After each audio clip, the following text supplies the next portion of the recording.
السلام علیکم سامعین، وقت سحر ہے۔ اس وقت ہم نامور عالم دین مجلس دعوت الحق کے چیئرمین مفسر قرآن حضرت مولانا عبدالستار سلام قاسمی صاحب کا ایک بیان پیش کر رہے ہیں، جس کا عنوان ہے نزول قرآن اور ماہ مبارک۔ شہر رمضان الذی انزل فیہ القرآن ہدی للناس وبینات من الہدی والفرقان، صدق اللہ العظیم۔ معزز حضرات، بزرگوں اور دوستوں، رمضان کا مہینہ سمجھیے کہ اب ختم ہو گیا، الوداع کا جمعہ ہے آج۔ اس مہینے کا تعارف اللہ نے نزول قرآن کے اعتبار سے کرایا ہے کہ یہ وہ مبارک مہینہ ہے جس میں ہم نے قرآن نازل کیا، جس کو اللہ نے ایک موقع پر روحم من امرنا فرمایا کہ یہ روح ہے، جان ہے، جس کے بارے میں یہاں اور دوسرے کئی مقامات پر فرمایا کہ ہدن، یہ سراپا ہدایت ہے، رہنمائی کے لیے بھیجا۔ انفرادی زندگی ہو، اجتماعی ہو، سیاسی ہو، انسان کی زندگی کے ہر پہلو اور ہر گوشے پر رہنمائی کے لیے قرآن کریم کو بھیجا گیا، اور اس کی تشریح، اس کی تبیین، اس کی وضاحت وہ اللہ کے نبی صلی اللہ علیہ وسلم نے فرمائی۔ اللہ کے نبی صلی اللہ علیہ وسلم پر 5 آیات نازل ہوئی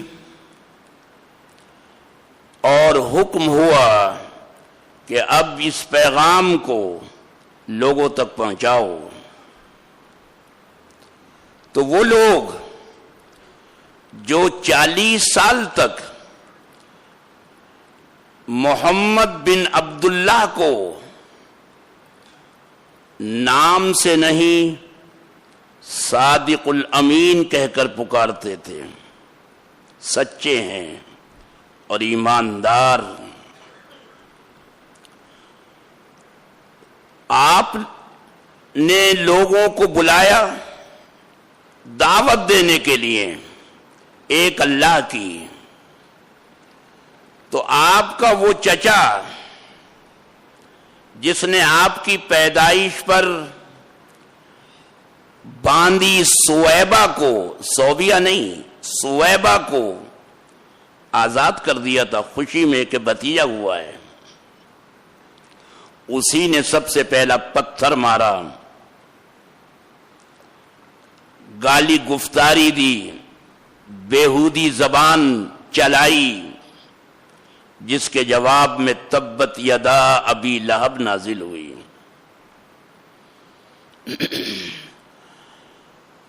آپ کے پیغام کو سننے کے بجائے لوگوں نے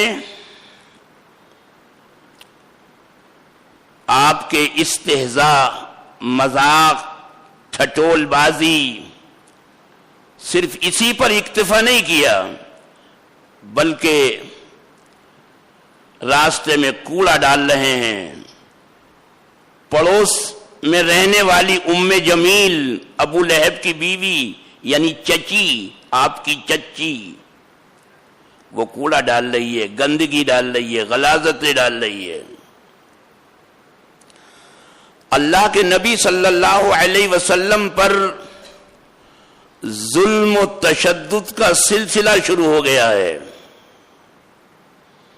طرح طرح سے ستائے جانے کی وارداتیں ہو رہی ہیں۔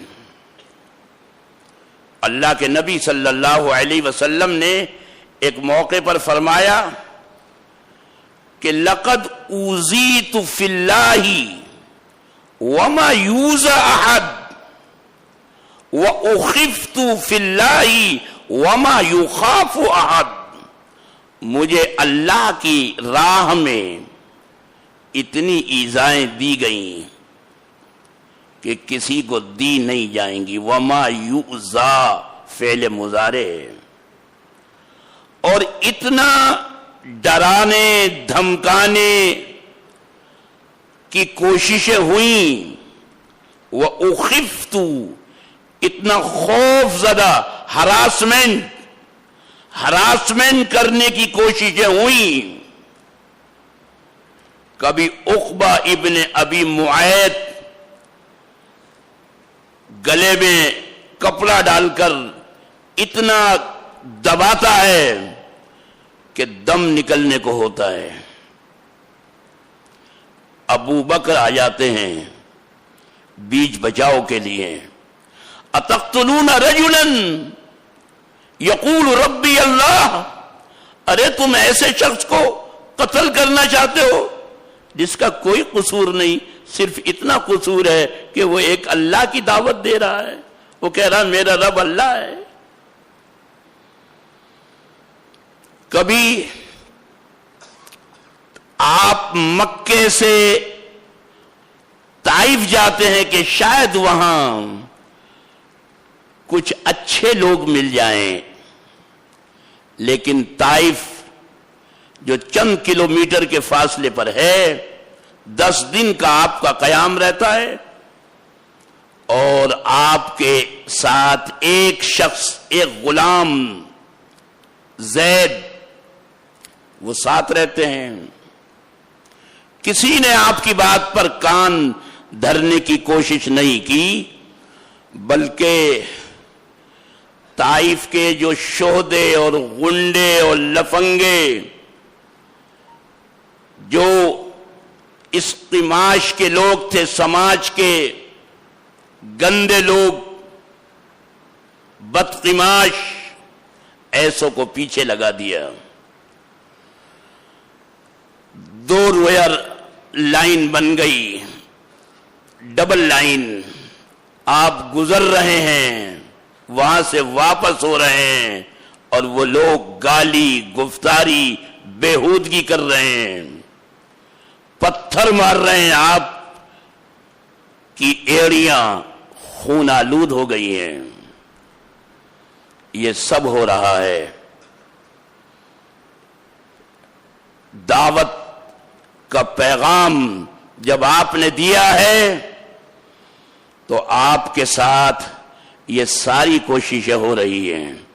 طائف میں تو وہ سب کچھ ہوا کہ آپ کو جب سکون ملا اور وہ شہدے اور بدماش وہ واپس گئے اور آپ ایک باغ میں آپ نے پناہ لی، تو آپ کی زبان پر بے ساختہ یہ لفظ آ گئے، اللہم الیک اشکو حزنی و بسی الی من تکلنی، اللہم الیک اشکو ضعف قوتی وقلت حیلتی وہوانی علی الناس. پروردگار تجھ سے ہی فریاد کرتا ہوں، یہ آج جو کچھ ہوا میرے ساتھ، مجھ میں اتنی سکت نہیں تھی کہ ان غنڈے اور لچے اور لفنگوں کی موب لنچنگ سے اپنے آپ کو میں بچاتا. وہوانی علی الناس، اور جو لوگوں میں آج رسوائی ہوئی ہے، پروردگار اس کی فریاد تجھ سے ہی کرتا ہوں. فرشتہ، اسپیشل فرشتہ جو ان 2 پہاڑ ابو قبیس اور سامنے کے پہاڑ کے بارے میں اس نے کہا، ملک الجبال نے، حضرت جبریل نے تعارف کرایا، یہ فرشتہ اللہ نے بھیجا ہے. آپ کی فریاد کو اللہ نے سنا، وہ تو دلوں کے حال کو سنتا ہے. اس فرشتے کو بھیجا ہے. آپ ایک اشارہ کریں، ان دونوں پہاڑوں کو ملا کر ایسا پیس کر رکھ دوں گا کہ دنیا سے طائف نام مٹ جائے گا، صرف تاریخ میں، تاریخ کے اوراق میں رہ جائے گا۔ آپ نے فرمایا نہیں، ولیکن ارجو، میری خواہش تو یہ ہے کہ ان یخرج من اولادہم من یعبد اللہ ولا یشرک بہ شیئا، کہ اگر یہ ایمان نہیں لائے تو ان کی اولاد میں ایمان والے پیدا کر دے۔ اللہ کے رسول صلی اللہ علیہ وسلم کے ساتھ کیا کچھ نہیں ہوا، قتل کی کوشش وہ آپ کے ساتھ ہوئی، طرح طرح سے ستائے جانے کے واردات، واقعات وہ سیرت کی کتابوں میں موجود ہیں۔ آپ کے صحابہ کو دیکھیے، حضرت بلال رضی اللہ تعالی عنہ، اسلام کا روشن درخشندہ ستارہ، امیہ ابن خلف کا غلام، مکے کے لچے لفنگے شہدے ان کے حوالے کر دیتا امیہ ابن خلف، اور وہ مکے کے تپتے ہوئے پہاڑوں پر اس اللہ کے بندے کو گھسیٹے گھسیٹے پھرتے، گھسیٹے گھسیٹے پھرتے، دین چھوڑ دے، اسلام چھوڑ دے، گھر واپسی کر لے، ورنہ تیرا یہ حشر ہوگا مکے کے تپتے ہوئے پہاڑ۔ لیکن اس اللہ کے بندے کی زبان پر احد احد احد احد۔ حضرت عمار، جن کے بارے میں حضور نے فرمایا کہ 3 شخصوں کے لیے جنت مشتاق ہے کہ وہ میرے پاس آئیں، ان میں ایک حضرت عمار بھی ہیں۔ مسجد نبوی بننے سے پہلے حضرت عمار نے قباء میں مسجد بنائی، مسجد قباء، کہ رسول اللہ آنے والے ہیں، تھوڑا سا آرام کر لیں گے، یہاں ایک تھوڑی سی جھونپڑی ڈال لیں، یا نماز بھی ادا کر لیں گے۔ اللہ کے نبی صلی اللہ علیہ وسلم ہر سٹرڈے ہر ہفتے کے دن آپ وہاں تشریف لے جاتے۔ مسجد قباء میں لکھا ہوا ہے یہ۔ کیا کچھ نہیں ہوتا، زندہ جلانے کی کوششیں ہوئی، حضرت عمار کو زندہ جلانے کی کوششیں، عمار کو، ان کے باپ یاسر کو، ان کی ماں سمیہ کو، حضرت عمار کو زندہ جلایا جا رہا ہے، زندہ جلائے جانے کی کوششیں ہو رہی ہیں، اور اللہ کا رسول قریب سے گزر رہا ہے۔ اے اللہ کے نبی، تیرا نام لینے سے یہ ہمارا حال ہو رہا ہے۔ آپ فرمانے صبرن یا آل یاسر، صبرن یا آل یاسر، صبر کرو، برداشت کرو، برداشت کرو، برداشت کرو۔ اور آپ نے اللہ سے دعا کی کہ پروردگار اس آگ کو ایسا ہی ٹھنڈا کر دے جیسا تو نے اپنے خلیل ابراہیم کے لیے ٹھنڈا کر دیا تھا۔ ایک دن یاسر عمار آ رہے ہیں، چہرہ اترا ہوا ہے، منہ فق۔ حضور نے دیکھا تو فرمایا یار عمار کیا ہوا، کیا ہوا، یہ کیسا حال ہے، یہ کیسا چہرہ بنا ہوا ہے؟ شرن یا رسول اللہ، بہت برا ہو گیا، اے اللہ کے نبی بہت برا ہو گیا، بہت برا ہو گیا۔ کیا ہوا؟ انہوں نے آج مجھے نہیں چھوڑا جب تک اپنی مورتیوں کو، اپنے دیوی دیوتاؤں کی جے نہیں کروائی کہ جے بولنی پڑے گی اور محمد کو گالی گفتاری کرنی پڑے گی، اللہ کو اور محمد کو، اور میں نے کر دیا، میں نے کر دیا۔ اے اللہ کے نبی بہت برا ہو گیا، آج تو بہت برا ہو گیا۔ انہوں نے چھوڑا ہی نہیں آج کہ جان سے مار دیں گے آج تجھے۔ ان مورتیوں کی، ان دیوی دیوتاؤں کی ہمارے جے بول اور محمد کو گالیاں دے، نہیں تو آج تجھے ختم کر دیں گے۔ میں نے کر دیا۔ آپ نے پوچھا عمار، جب تم جے بول رہے تھے اور مجھے برا بھلا کہہ رہے تھے، اس وقت تمہارے دل کی کیفیت کیا تھی؟ کہا دل میں تو آپ تھے، دل میں تو ایمان تھا، دل میں تو اللہ کی توحید تھی۔ کہا پھر کوئی پرواہ نہیں، اور اگر آئندہ بھی ایسی سچویشن آ جائے تو کر ڈالنا، گھبرانے کی بات نہیں ہے۔ اللہ کے نبی صلی اللہ علیہ وسلم نے فرمایا بدأ الاسلام غریبا وسيعود غریبا، اسلام غربت کی حالت میں آیا ہے، اجنبیت کی حالت میں۔ غربت وہ نہیں جس کے پاس پیسہ نہ ہو، درہم نہ ہو۔ غریب عربی میں اجنبی کو کہتے ہیں، اجنبی۔ کوئی اجنبی شخص آپ کے پاس بیٹھ جائے، آپ کو تشویش ہونے لگے گی، یہ کون آدمی ہے؟ کون ہو بھائی؟ کون ہو؟ چلو چلو یہاں سے جاؤ۔ آپ جانتے نہیں، اور اگر جانتے ہیں تو اٹھ کر اکرام کرتے ہیں۔ اسلام ایسی حالت میں آیا، اللہ کے نبی نے فرمایا بدأ الاسلام غریبا، اجنبیت کی حالت میں، وسيعود غریبا، اور ایک وقت آئے گا کہ پھر اسلام اجنبی بن جائے گا، اس کو کوئی پہچاننے والا نہیں ہوگا۔ کہاں ہے اسلام؟ کوئی پہچاننے والا نہیں، سب اس کو اپنے سے دور کرنا چاہیں گے، اس کو اپنے لیے مصیبت سمجھیں گے کہ یہ ہے فتنہ فساد پیدا کرنے والا۔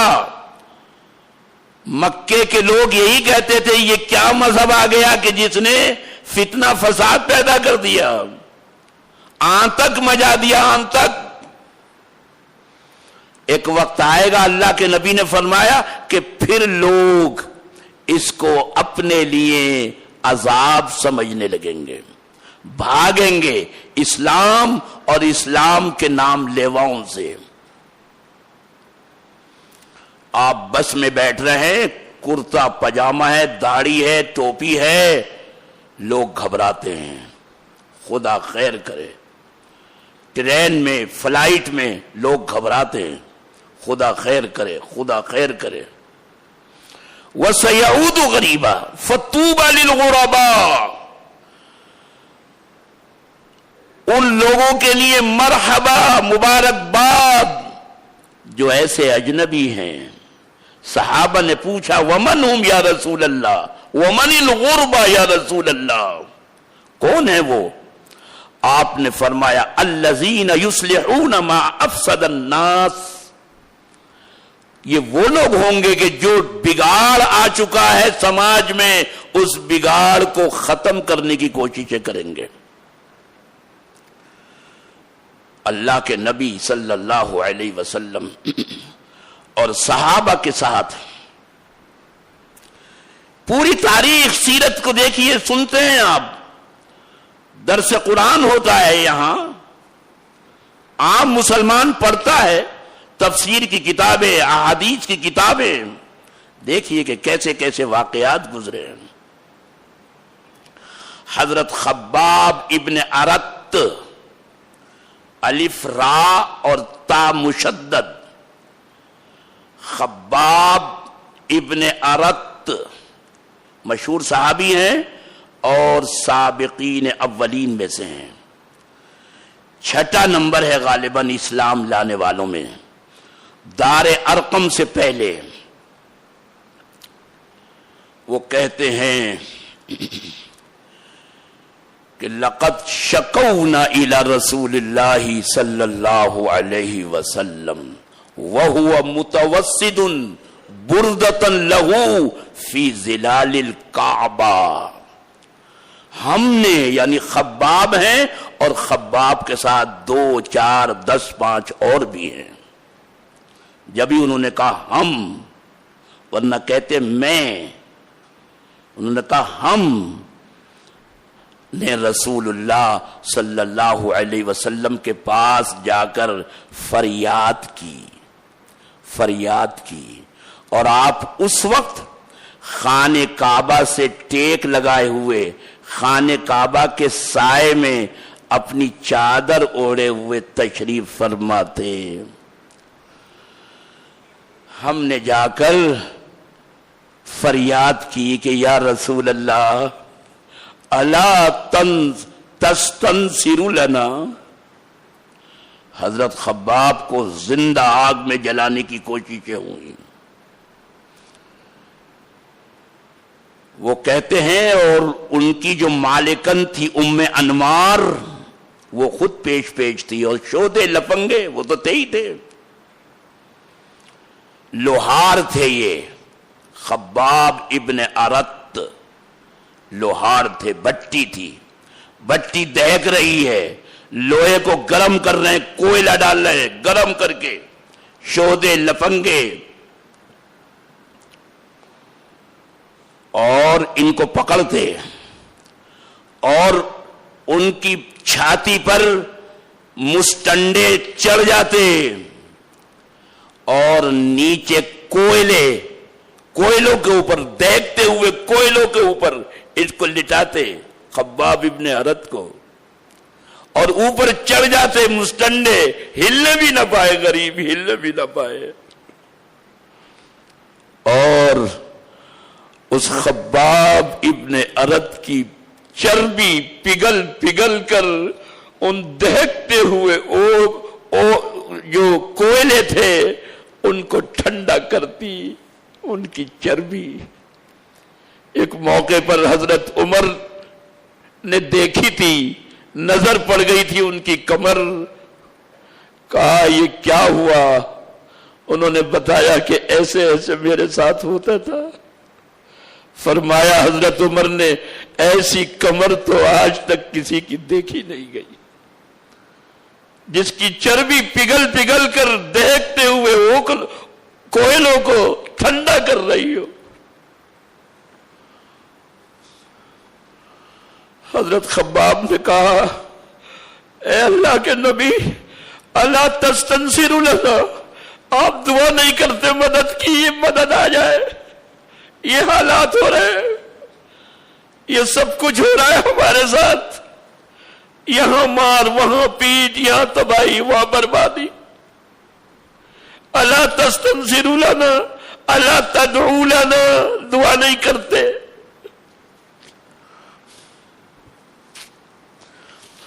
وہ کہتے ہیں اللہ کے رسول صلی اللہ علیہ وسلم اٹھ کر بیٹھ گئے اور فرمایا خباب تم سے پہلے ایسے لوگ آئے ہیں، گزرے ہیں، فقال قد كان من قبلكم يؤخذ الرجل فيحفر له في الارض. تم سے پچھلی امتوں میں، قوموں میں ایسے واقعات پیش آئے ہیں. یہ آتنک، یہ ظلم و تشدد اسلام کے خلاف، اللہ کی توحید اور رسالت کے خلاف، یہ تو نوح علیہ السلام سے چلا رہا ہے، ابراہیم علیہ السلام کے ساتھ ہوا ہے، موسیٰ اور ان کی قوم کے ساتھ فرعون نے کیا ہے. کیا نہیں ہوا؟ یقتل ابناءہم ویستحیی نساءہم. جو بچہ پیدا ہو رہا ہے قتل، جو بچہ پیدا ہو رہا ہے مار ڈالو. قرآن نے اصحاب اخدود کا تذکرہ کیا ہے. حضرت عیسیٰ علیہ السلام کے بعد کہ بادشاہ تھا یہودی اور وہ لوگ انہوں نے عیسائیت کو قبول کر لیا. وہ فوج لے کر پہنچا کہ تمہیں دھرم پریورتن کرنا ہوگا. انہوں نے کہا نہیں. لالچ دیا, ہراسمنٹ کیا, ہر طرح سے دشمن کرتا ہے. آپ کو لالچ بھی دے کر دھرم پریورتن کرانے کی کوشش کرے گا, ہراسمنٹ کر کے بھی کرے گا. جب کسی طرح لوگ نہیں مانے اور ایمان پر قائم رہے تو قرآن کہتا ہے کھائیاں 70,000 لوگ تھے, پورا شہر کا شہر تھا, کھائیاں کھودی گئیں اور آگ دہکائی گئی اور ان سب کو زندہ جلا دیا گیا, مگر کوئی ایک شخص بھی اللہ کی توحید اور رسالت سے نہیں پھرا. اللہ کے نبی صلی اللہ علیہ وسلم نے فرمایا کہ خباب, تم سے پہلے ایسے حالات آئے ہیں کہ قد کان من قبلکم یؤخذ الرجل فیحفر له فی الارض, گڑھا کھودا جاتا اور اس میں فیجعل فیہا, اس میں ڈالا جاتا اس کو. ثم یؤتی بالمنشار فیوضع علی رأسہ فیجعل نصفین, آرا لایا جاتا, آرا, اور سر پر رکھ کر اس کے 2 ٹکڑے کر دیے جاتے, لیکن ما یصدہ ذالک عن دینہ, اس کے باوجود وہ دین پریورتن کرنے کے لیے تیار نہیں ہوتا تھا.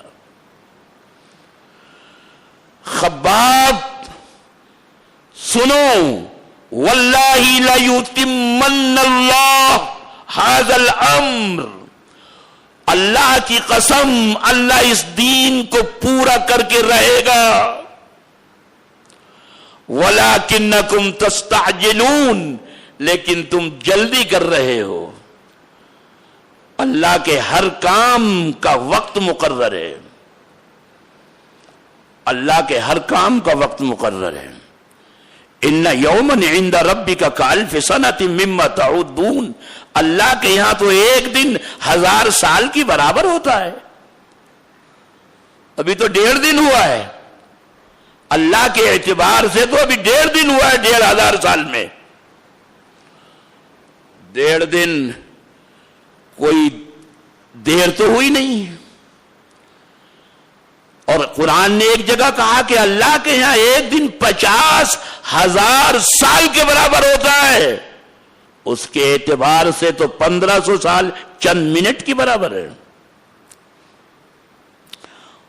اللہ کے نبی صلی اللہ علیہ وسلم نے فرمایا کہ بدأ الاسلام غریبا وسیعود غریبا, اسلام ایسی قسم پرسی کے عالم میں آیا تھا اور ایک وقت پھر آئے گا, لیکن جس طرح وہ قسم پرسی کے حالات تبدیل ہوئے, جس طرح یہ مایوسی کے لیے اللہ کے نبی نے نہیں فرمایا, آپ کو حوصلہ دینے کے لیے فرمایا کہ جس طرح وہ حالات بدلے, جس طرح وہ اندھیرا چھٹا, وہ گھپ اندھیرا جس میں ہاتھ کو ہاتھ سجائی نہیں دیتا تھا, وہ حالات بدلے, وہ حالات پلٹے. نبی کے اخلاق اور نبی کی سیرت اور نبی کی کردار اور نبی کے کیریکٹر سے, اور یدخلون فی دین اللہ افواجا, لوگ فوج در فوج اسلام میں داخل ہوئے. حالات پھر بدلیں گے, بے شک حالات تشویشناک ہیں, بہت گمبھیر حالات ہیں, بہت ہی فکر مندی کی ضرورت ہے, لیکن مایوسی کی ضرورت نہیں ہے. خود اپنے آپ کو بھی دیکھنے کی ضرورت ہے کہ ہم میں کیا کمیاں ہیں. وہ معزز تھے زمانے میں مسلمان ہو کر, ہم خوار ہوئے تاریک قرآن ہو کر.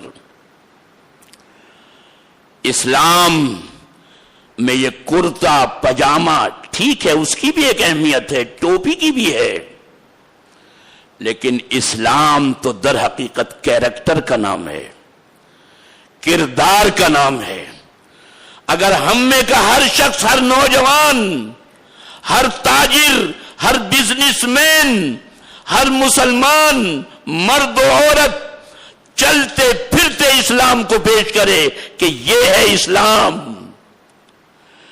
جسے تم سمجھ رہے ہو اسلام اور اسلام کو آتنکواد کا نام دے رہے ہو، وہ اسلام نہیں، تمہاری غلط فہمی ہے۔ اسلام تدبر کا نام ہے، جذباتیت کا نام نہیں ہے، ہوش مندی کا نام اسلام ہے۔ امام ابو حنیفہ رحمت اللہ علیہ فارغ ہو کر حج کے لیے گئے، نوجوان ینگ، کوفے کے لوگ ساتھ تھے، بزرگ امام جعفر صادق رحمہ اللہ، بزرگ خانوادہ ہاشمی، حضرت حسین رضی اللہ تعالی عنہ کے پوتے تشریف فرما ہے، لوگ ملانے کے لیے چلے گئے۔ حضرت یہ ہمارے یہاں کا نوجوان فارغ ہے، مرحبا۔ پوچھا عقل مند کس کو کہتے ہیں بیٹا؟ عقل مند؟ فرمایا جو خیر، اچھائی، بھلائی اختیار کرے اور برائی سے بچے، برائی سے بچے، وہ عقل مند ہے۔ کہا یہ بات تو جانوروں میں بھی ہے، یہ بات تو جانوروں میں بھی ہے۔ کتے کو آپ روٹی دکھائیے، ہڈی دکھائیے، گوشت دکھائیے، وہ اس میں خیر محسوس کرتا ہے، خیر، فائدہ آتا ہے آپ کے پاس کو۔ ڈنڈا دکھائیے، دور بھاگتا ہے، اس میں اس کو شر دکھائی دیتا ہے۔ انہوں نے کہا حضرت اب آپ بتائیں۔ فرمایا دیکھو، اور ہمارے نوجوان خاص طور پہ سنیں، بہت سخت ضرورت ہے اس میسج کو سمجھنے کی۔ فرمایا دو برائیاں ہیں، دو شر ہیں، ایک نہ ایک تو لگنی ہے آپ کو، آپ بچ نہیں سکتے۔ ان دونوں میں کمپیئر کرنا کہ کون سا چھوٹا شر ہے اور کون سا بڑا شر ہے، چھوٹے کو اختیار کر لو بڑے شر سے بچنے کے لیے، یہ عقل مندی کی علامت ہے۔ رسول اللہ کی مسجد میں پیشاب کر رہا ہے ایک شخص، جہاں ایک رکعت کا ثواب 50,000 رکعتوں کے برابر، جہاں رسول اللہ کے اصحاب کے سجدے، ابو بکر، عمر، عثمان و علی، ایک دیہاتی، چونکہ لیول نہیں تھا اس وقت، جو سڑک کا لیول ہوتا تھا وہی مسجد کا لیول ہوتا تھا، ایسی کوئی باؤنڈری وال بھی نہیں تھی، کوئی باؤنڈری وال بھی نہیں تھی، یہ سب چیزیں تو بعد میں ہوئی ہیں۔ اس نے سمجھا، پیشاب کرنا شروع کر دیا، لوگ لپکے مارنے کے لیے، وہ گھبرا کر کھڑا ہوا۔ آپ نے فرمایا دعو دعو دعو، چھوڑ دو چھوڑ دو، ہٹ جاؤ وہاں سے، ہٹ جاؤ۔ پیشاب کر کے آپ نے فرمایا اس کو ہمارے پاس بلاؤ، اور فرمایا آس پاس کی تمام جگہ کو، مٹی کو کھود کر پھینک دو، اتنی مٹی۔ آپ نے اس کو بلا کر سمجھایا کہ بھائی یہ پوتر استھان ہے، مقدس جگہ ہے، اللہ کی عبادت کے لیے ہے، یہ پیشاب پیخانہ نہیں کیا جاتا۔ نے کہا جی جی جی جی مجھے پتہ نہیں تھا، مجھے پتہ نہیں تھا، میں باہر کا آدمی، مجھے پتہ نہیں کہ ٹھیک، یہ پیشاب پیخانے کے لیے نہیں ہے۔ وہ گھر گیا، گھر والوں سے کہا آج تو میری جان چلی جاتی اگر ایک نورانی چہرہ وہاں نہ ہوتا، جس نے سنا ایمان لے آیا، گاؤں کے جتنے لوگوں نے سنا ایمان لے آیا۔ کمپیئر کریں آپ، اگر اس کو مارتے پیشاب ابھی ایک جگہ ہے، اب پوری جگہ پر جہاں تک وہ بھاگتا پیشاب تو رک نہیں سکتا تھا، ابھی تھوڑی سی جگہ خراب ہوئی ہے، پوری جگہ خراب ہوتی، پھر ایک خون ہو جاتا، پھر کیا کیا ہوتا۔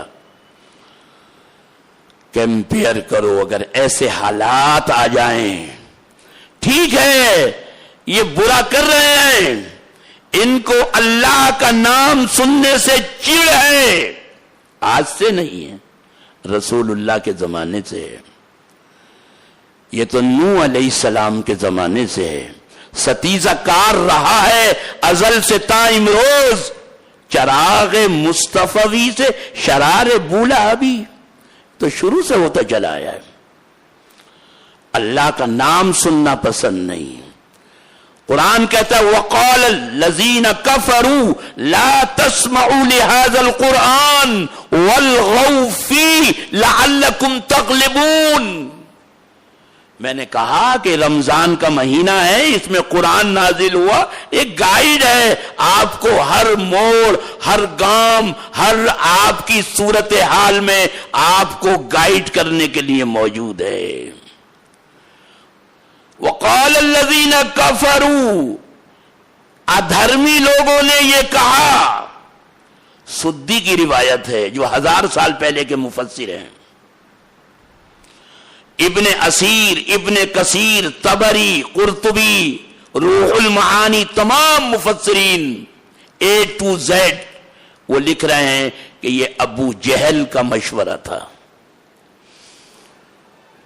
وَقَالَ الَّذِينَ كَفَرُوا لَا تَسْمَعُوا لِهَذَا الْقُرْآنِ، یہ اللہ کی آواز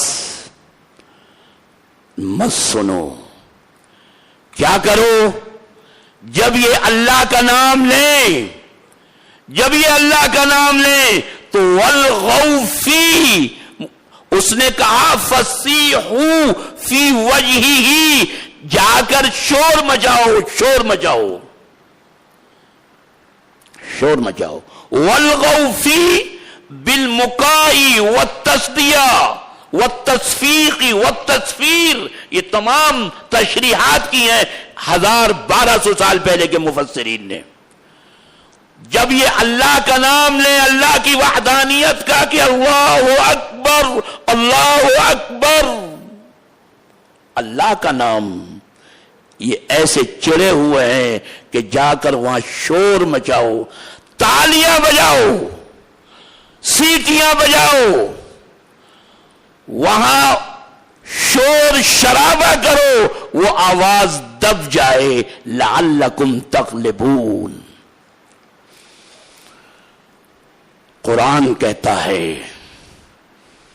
لَتُبْلَوُنَّ فِي أَمْوَالِكُمْ وَأَنفُسِكُمْ، اللہ کا اعلان ہے، تمہاری آزمائشیں ہوں گی، اوہو آزمائشیں ہوں گی۔ بس ایک آیت پڑھ کر اپنی بات کو ختم کرتا ہوں۔ لَتَسْمَعُنَّ، قرآن نے کہا لَتُبْلَوُنَّ فِي أَمْوَالِكُمْ وَأَنفُسِكُمْ، آزمایا جائے گا جان میں، مال میں۔